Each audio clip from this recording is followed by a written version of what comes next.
بسم الله الرحمن الرحیم. الحمد لله رب العالمین و الصلاة و السلام علی سید الانبیاء والمرسلین محمد و علی آله و صحبه اجمعین. اما بعد، بینندگان بسیار عزیز و گرامی، السلام علیکم و رحمت الله و برکاته. خوشحالم و سپاسگزارم از الله متعال که یک بار دیگر این توفیق رو به بنده عنایت فرمود تا در خدمت شما بینندگان عزیز و گرامی باشم. امیدوارم که در موضوع امروز که انواع خودشناسی یا به عبارت دیگر همون انواع نفس هست که در جلسه گذشته بهش اشاره کردیم، بتونیم مطالب مفیدی رو در خدمت شما بینندگان عزیز و گرامی ارائه بدهیم. انسان عرض کردم برای اینکه بخواهد و بتواند به سعادت برسد نیاز به خودشناسی دارد، نیاز این دارد که خودش را بشناسد. در جلسات گذشته اشاره کردیم که نیاز به این دارد که بشناسد که انسان از دو بعد مادی و معنوی، یعنی جسم و روح، ماده و معنویت درست شده و باید در زندگیش تلاش بکنه هر دوتا نیاز خودش رو برآورده سازد و همچنین از طرف دیگر به خودش مراجعه بکنه و با انواع نفس هایی که در حالتهای مختلف شکل میگیرد در درون انسان با اینها آشنا بشود. در جلسه گذشته اشاره کردیم که نفس ها یا لوامه هستند، یا اماره هستند، یا مطمئنه هستند، یا زکیه و سویه و ملهمه هستند، به این معنی که انسان در راستای خیر و خوبی حرکت می کند. صحبت کردیم که نظر و دیدگاه بیشتر علما بر این هست که نفس یکیست، خود انسان و نفس انسان فقط همین یکیست، ولی در شرایط مختلف در واقع روش‌های مختلفی رو در پیش می‌گیرد. درباره نفس در واقع اماره که در قرآن کریم در موردش صحبت‌های زیادی شده و آیات متعددی در این زمینه وارد شده. یکی در مورد یوسف علیه السلام که اونجایی که زلیخا ایشون رو دعوت کرد که به هر حال با ایشون همبستر بشود، اونجا میگوید که ان النفس لاماره بالسوء، نفس انسان رو به سوء و بدیها میبرد. و ما ابرئ نفسی ان النفس لاماره بالسوء الا ما رحم ربی. من خودم رو تبرئه نمی کنم. نفس انسان رو به سوی بدیها سوق میدهد مگر اینکه خدا بخواهد. پس ما باید بدونیم که در درون ما یک نفسی هست و ما رو به سوی بدیها میبرد و اگر خدا به حال ما رحم نکند چه بسا ما رو هلاک بکند. اگر ما کنترلش نکنیم، اگر ما جلوش رو نگیریم، ما رو هلاک میکند و مسیر سعادت رو از ما میگیرد. یا درباره قابیل و هابیل، وقتی که قابیل تصمیم گرفت که هابیل رو به ناحق به قتل برسوند، این نفس اماره هست. این نفسی است که در درون انسان شیطان همون وسواس میکنه و در کنارش هست که انسان به این سمت و سو ببرد. اونجا خداوند میفرماید فطوعت له نفسه قتل اخیه فقتله فاصبح من الخاسرین. فطوعت له نفسه، نفسش، خودش، درونش برایش خوب جلوه داد که برادرش را بکشد. بعدش کشت. فاصبح من الخاسرین، از زیان کنندگان رد شد، از شقی ها و بدبخت ها شد. این هست که این نفس مرتب انسان رو به این سمت و اون سمت میبرد. و در اون آیه دیگر قرآن کریم وقتی که برادران یوسف نزد پدر یوسف اومدن و گفتند که یوسف رو گرگ خورده، پدر یوسف به اونها اینطوری گفت قال بل سولت لكم انفسكم امرا فصبر جمیل. بلکه نفستون برایتون یک چیزی رو زیبا نشون داده و خوب نشون داده. شما کار دیگه ای کردید، نفستون شما رو به زشتی، به شقاوت، به بدبختی برده و شما اون کشتید. این هست که این نفس در درون انسان هست و باید این نفس رو انسان بشناسد و بداند که شیطان همیشه به کمک این نفس می آید و انسان رو وسوسه می کند تا به سوی بدی ها ببرد و به سوی شقاوت و بدبختی ها ببرد. و اگر انسان این نفس خودش رو کنترل بکنه به سوی بدبختی ها نمی رود. این هست که در کنار این که انسان خودش تلاش بکند که نفس اماره رو کنترل بکنه، وسوسه های شیطانی رو برای رسیدن به سعادت کنترل بکنه، دعا بکنه. پیامبر اکرم صلی الله علیه و سلم مرتب این دعا رو میخوند که اعوذ بک من شر نفسی و من شر شیطان و شرکی. بار الها از شر نفس خودم به تو پناه میبرم. این نفس اماره هست، شر اون نفسی که انسان رو به سوی بدی ها میبرد. انسان مومن همیشه در کنار این که تلاش میکنه در چارچوب توانایی‌های و قدرت‌های خودش یک کاری رو انجام بده و از یک چیزی دوری بکند، در کنار اون به خدا پناه میبرد. و پیامبر اکرم صلی الله علیه و سلم میفرمود اعوذ بک من شر نفسی و من شر شیطان و شرکی. بار الها از شر خودم به تو پناه میبرم و از شر شیطان و دام شیطان به تو پناه میبرم. این نفس اماره هست که عرض کردم در درون انسان وجود داره. وسوسه های شیطانی هم در کنارش وجود دارن، تلاش میکنن انسان رو به سوی شقاوت ببرن، به سوی بدبختی ببرن، به سوی سقوط ببرن. و این انسان هست که اونو باید کنترل بکنه و اجازه ندهد که به این سمت و سو برود. و نفس دیگر و خود دیگر که انسان باید بشناسد و در درون انسان وجود دارد، اون نفس لوامه هست. قرآن کریم در این زمینه میفرماید لا اقسم بیوم القیامه ولا اقسم بالنفس اللوامه ایحسب الانسان ان لن نجمع عظامه. نه، سوگند به روز قیامت، نه، سوگند به نفس ملامتگر و به نفس سرزنش کننده. آیا انسان فکر می کند که ما استخوان‌هایش را از دوباره برابر نمی کنیم؟ اشاره به روز قیامت دارد و در روز قیامت زندهش نمی کنیم. بلا قادرین علی ان نسوی بنانه، بلکه ما این توانایی داریم که سر انگشتانش را که امروزه از نظر علمی خیلی مهم هست هم برابر بکنیم. در اون 1400 سال پیش وقتی قرآن کریم صحبت کرده که ما میتونیم سر انگشتانش را هم برابر بکنیم، شاید خیلی برای مردم اون روزگار قابل درک نبود. امروز اثر انگشت، علم کشف کرده که اثر انگشت هیچ انسانی با انسان دیگر یکسان نیست و خدا به این مسئله ریز اشاره داره که با وجود این تفاوت‌هایی که وجود دارد، ما این سران انگشتش رو هم میتونیم با یک برابر بکنیم و مثل اول بیافرینیم. همونطوری که اول به گونه‌ای آفریدیم که سر انگشت و سر انگشت هیچ انسانی با انسان دیگر یکسان نیست، در آخرت هم این کار انجام میدیم. سبحان الله. به هر حال اینجا قرآن کریم صحبت از نفس لوامه کرده، نفسی که سرزنش میکنه.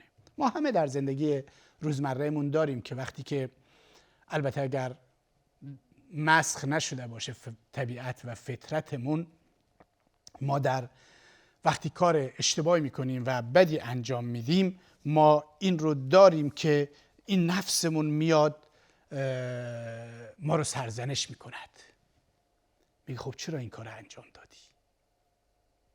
و انسان ابراز ندامت و ابراز پشیمانی میکند. البته این نفس لوامه درباره مسلمان و کافری که قلبش سیاه شده متفاوت هست.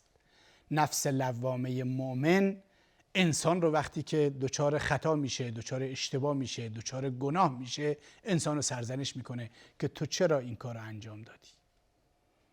ولی نفس لوامه انسانهای کافر وقتی که چه بسا وقتی کار خوب انجام بدن، اونها رو سرزنش میکند و میگوید که شما چرا این کار انجام دادید؟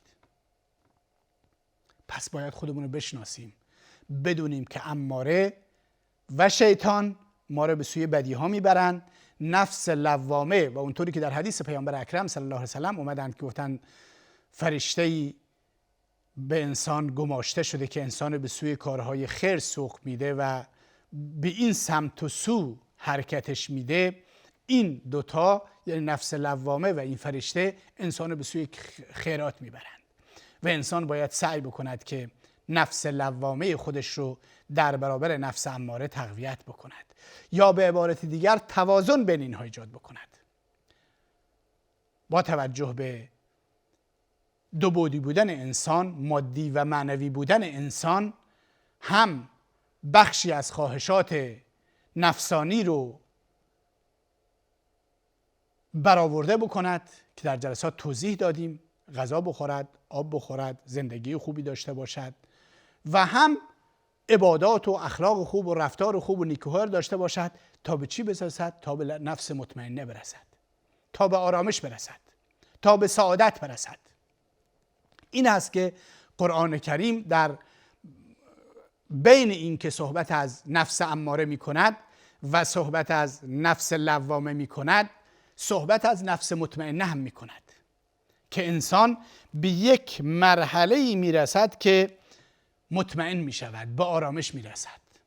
و قرآن کریم اونجا می فرماید یا ایتها النفس المطمئنه ارجعی الی ربک راضیه مرضیه فادخلی فی عبادی وادخلی جنتی.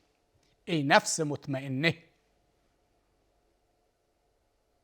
که بین خواسته های زندگی دنیوی و زندگی اخروی، بین خواسته های مادی و معنوی تعادل و توازن ایجاد کردی، ارجعی الی ربک راضیه مرضیه، همکنون به سوی پروردگارت برگرد راضی و مرضی، خوشنود و خوشنود شده از شما. فادخلی فی عبادی وادخلی جنتی، در بندگان من وارد بشو و وارد بهشت بشو. این هست که بعد از اینکه انسان در این گیر و دار به یک آرامش میرسد، این خیلی مهم است. این همون سعادتی است که ما ازش صحبت میکنیم، اطمینان خاطر و آرامش درونی که انسان بهش میرسه. یک انسان چه بسا پول نداشته باشد ولی قناعت داشته باشد، این آرامش درونی دارد. چه بسا در زندگی سختی ها و مشکلات و گرفتاری های زیادی داشته باشد، اما این حدیث پیامبر اکرم صلی الله علیه و سلم رو بیاد می آورد که عجبا لامر المؤمن ان امره کله له خیر. پیامبر فرمود من از امر مؤمن در شگفت هستم، همه امور مؤمن برایش خیر هستند. ان اصابته ضراء صبر فکان خیرا له و ان اصابته سراء شکر فکان خیرا له. اگر به مصیبتی گرفتار آید صبر میکند، میگوید قدر الله ما شاء فعل، و این براش خیر هست، براش اجر هست، برای پاداش هست. مؤمنی که این نگرش رو داشته باشد در مصیبت ها، در گرفتاری ها، در ناملایمات زندگی دچار چالش و تنش نمیشه، دچار ناآرامی نمیشه، بلکه آرامش خودش رو حفظ میکنه، درش سعادتش حفظ میشه. و وقتی نعمتی بهش برسد هم دچار غرور نمیشه، دچار تکبر نمیشود، دچار سرکشی و طغیان نمیشود که خودش رو به هلاکت و نابودی بیاندازد در دنیا و آخرت، بلکه شکر پروردگار میکنه. میگه بار الله تو را سپاسگزارم، من این کار، این اتفاقی که افتاد، این نعمتی که نصیبم شد، این مالی که نصیبم شد، این خونه‌ای که نصیبم شد، این به خاطر توانایی‌های من نیست، به خاطر توفیق توی پروردگار هست. من شاکر و سپاسگزار توی پروردگار هستم. در این صورت هم خودش از دست نمیده و خودش رو به صورت شقاوت، به سوی شقاوت و بدبختی نمیبرد. الا بذکر الله تطمئن القلوب. خدا راهش رو هم به ما نشون داده که ما به نفس مطمئنه و نفس آرام و به یک خودی آرام برسیم. آگاه باشید که به نام خدا و به ذکر خدا و یاد خدا آرامش می آید. یا در اون آیه دیگر الله متعال میفرماید و من اعرض عن ذکری فان له معیشة ضنکا، کسی که و نحشره یوم القیامت اعمی، کسی که از ذکر و یاد من خدا دوری بکند به او یک زندگی تنگ و سخت میدهیم و روز قیامت او رو در واقع نابینا حشرش میکنیم. پس نفس مطمئنه اون نفسی است که به یک آرامش برسد. اما میدونیم که سعادت نسبی و مطلق است. به چه معنی؟ نسبی است. چه بسا انسان از یک چیزی خوشحال بشه، لحظاتی احساس سعادت بکند، اما لحظاتی دیگه از یک چیز دیگه به شدت ناراحت بشود و احساس شقاوت و بدبختی بکند. اما برای رسیدن به یک آرامش خاطر و یک سعادت واقعی، درست این هست که انسان باورهای خودش رو تقویت بکند، ایمان خودش رو تقویت بکند و اون راهش این هست که با ذکر خدا و یاد خدا ایمان انسان تقویت می شود. و نفس دیگری که صحبت ازش شده نفس زکیه هست که در سوره کهف اومده، یعنی اون نفسی که پاک کرده خودش رو، و موارد دیگری اومده هم. ولی تمام اینها رو که روی هم بریزیم باید خودمون رو بشناسیم. حالا باید خودمون رو نگاه بکنیم که ما در چه مسیری داریم حرکت میکنیم. در عصر حاضر و در زمان حاضر که ما زندگی میکنیم، نفسها و خودمون چه وضعیتی داریم؟ آیا ما به دنبال نفس اماره افتادیم؟ هرچه که به ما دستور بده ما به همون سمت میریم. انواع لذت ها، انواع شهوترانی ها، رسیدن به انواع خواهشات نفسانی بدون رعایت حلال، بدون رعایت حرام، بدون رعایت حقوق مردم. آیا ما در این سمت و سو داریم حرکت میکنیم؟ در اون صورت روی سعادت رو نخواهیم دید و گرفتار خواهیم شد. آیا ما نفس لوامه ما مرتب وقتی ما دچار خطا و اشتباه میشیم ما رو در سرزنش میکنه؟ یعنی ما هنوز در ما خیر وجود داره و ما در مسیر درست هستیم و تلاش بکنیم به نفس لوامه، یعنی نفسی که انسان رو در کارهای بد سرزنش میکنه، گوش فرا دهیم. آیا به اطمینان رسیدیم؟ الان مطمئن هستیم، با آرامش رسیدیم و چه خوبی به ما بیاد چه بدی به ما برسد به حالمون تأثیر نمیکنه، چون به ایمان واقعی رسیدیم، به ذکر خدا رسیدیم، به تقدیر الهی رسیدیم و معتقدیم همه از جانب الله متعال هستند. در این صورت ما داریم به سمت سعادت حرکت میکنیم، سعادت رو داریم لمس میکنیم با آرامش خاطر در زندگی و خوبی و زیبایی در زندگی. امیدوارم که خودشناسی ما رو به سوی سعادت واقعی و حقیقی سوق بده. تا جلسه دیگر و وقتی دیگر که باز هم در خدمت شما عزیزان خواهم بود، خدا یار و نگهدارتون.